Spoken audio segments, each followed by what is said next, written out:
couple of years, at the end of the 70s, I was editing a Hungarian journal called Világosság, Light, it is the translation. And there I edited book reviews and sociological articles, and I got a lot of articles which we were not able to publish, so which were censored. And I was surprised that so many underground, non-published literature exists. It was second part of the 70s, so in a very early time. And then, after a while, I was fed up that what I am doing there, I did not accept censorship at all, morally, politically, not at all. But who can interfere in these matters? Who thinks that he is a god and can, arrange everything and forbid things to say, to write, and so on. And then, in 1980, I read an interview with a Polish underground publisher. His name was Konrad Bilinski, and in this interview, it was in the profile, I read it in German, it was published in Vienna, that he described how they print, what are they doing, how it works, what are the methods, how they distribute the publications, how they sell it.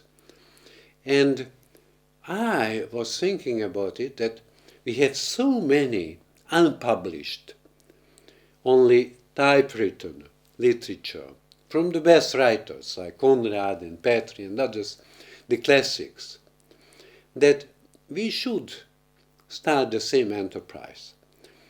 All the conditions are there.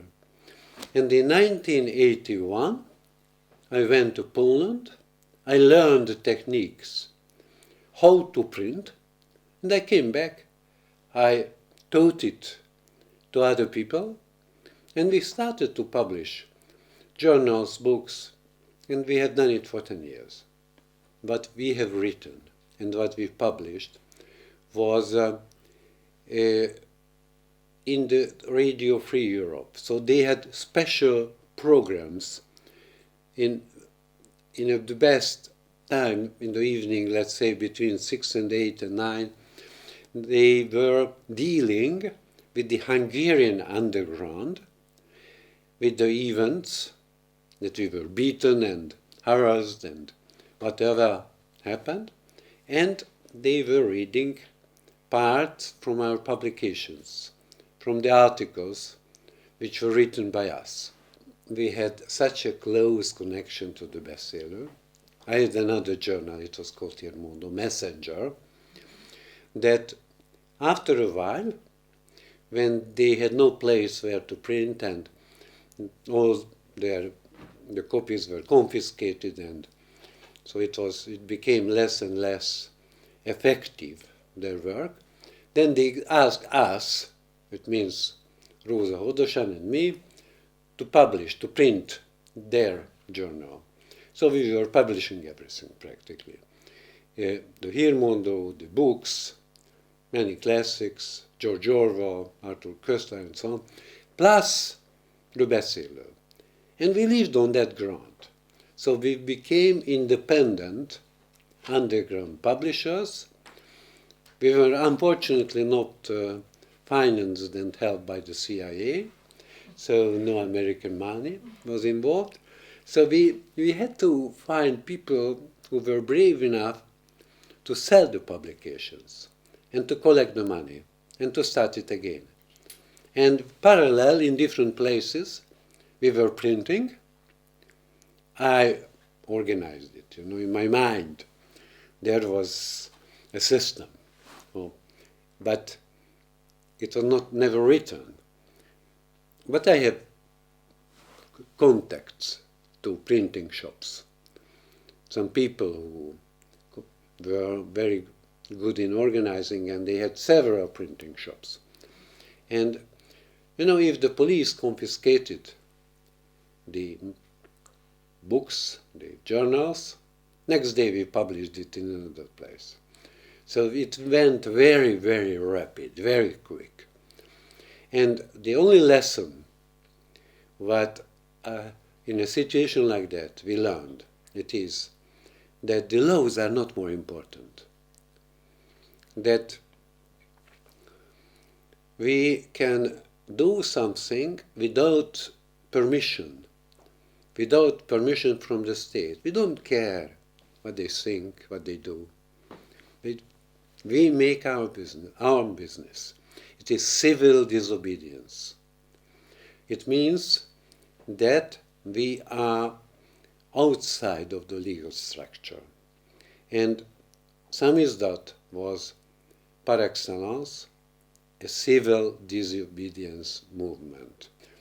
I was a specialist of that how to get rid of the police, what kind of tricks can be used if, let's say, 1 dozen or 2 dozen police cars, secret cars, so they do not have a plate or anything to identify, but I could see that they are, which were the only purpose they were on the street, that they were following us.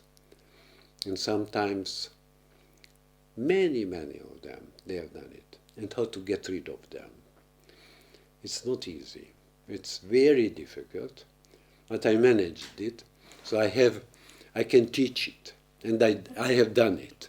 So I am a professor in that how to work in a state which is strong and wants to capture us and to confiscate the materials. It's almost like drugs.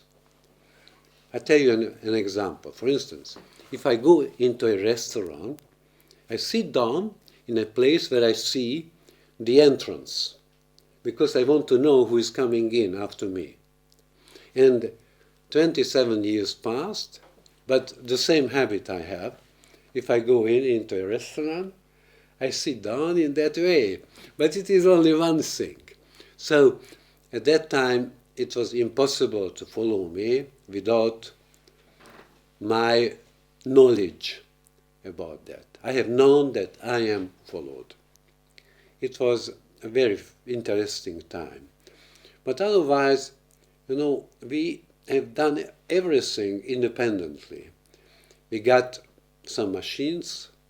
These were very rare and we took care of them. So it was not easy to get another one, or almost impossible. We had a lot of people around us who could travel, and they brought out the materials. We have known that our apartment is bagged. It means that there are microphones, and they listen to our conversations. They were very close to us, physically very close. And when we were walking on the street, they were coming in 1 meter, so we could not talk. And because of that, we were writing short messages to each other in the apartment, or we went out to walk. And for instance, there was a sign that instead of speaking about the machine, which was the top secret, that varies the machine, we used this. It was the sign of the machine.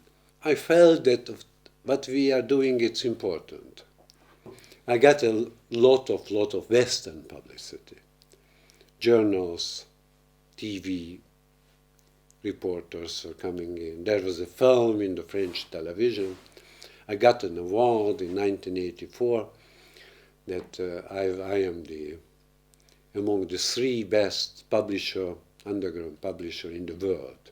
So world famous we became because of that. And world fame helps a lot.